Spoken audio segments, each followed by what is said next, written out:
Hi செல்லக்குட்டீஸ், இன்றைக்கி என்ன பண்ண போகிறோம் தெரியுமா? கீரை பருப்பு பண்ண போகிறோம். என்ன கீரை போடலாம்?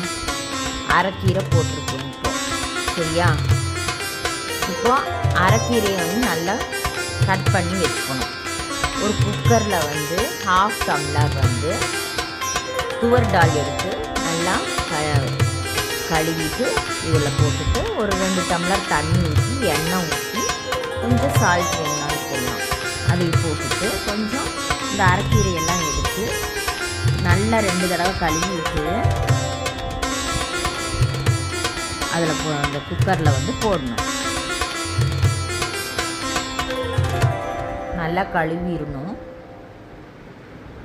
கழுவிட்டு குக்கரில் போட்டுட்டு சில ஐட்டம்ஸ் எல்லாம் நான் இங்கே காமிச்சிருக்கிற ஐட்டம்ஸ் எல்லாம் போடணும். தக்காளி 2, சீரகம், அப்புறம் பூண்டு ஒரு 4-5 நல்லா தட்டி அதில் போடணும். வெங்காயம், தக்காளி 2 போடணும். பச்சை மிளகா 2 போட்டுக்கலாம்.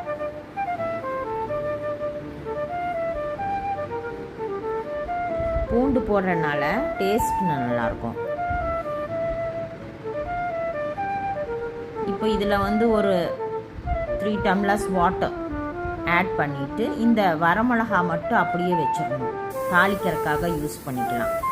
இப்போ இதில் ஒரு 2 விசில்ஸ் விட்டிங்கன்னா நல்லா அது இதாயிடும்.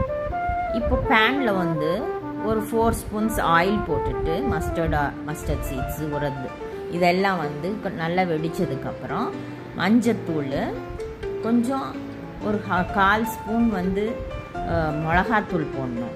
அப்புறம் அந்த 2 வரமிளகா வச்சுருக்கோம்ல அதையெல்லாம் போட்டு நல்லா வெடித்ததுக்கப்புறமா நம்ம விசில் விட்டு வேக வச்சுருக்கோம்ல அந்த பருப்பு கூட கீரை அதைய நம்ம இதில் போட்டு நல்லா கிளறணும். இப்போ அந்த குக்கர்லேயே நம்ம நல்லா கடைஞ்சிடணும். இப்போது இதை சூடான ரைஸ் அதில் இதை போட்டு சாப்பிட்டா சூப்பராக இருக்கும். வாங்க சாப்பிட்லாம்.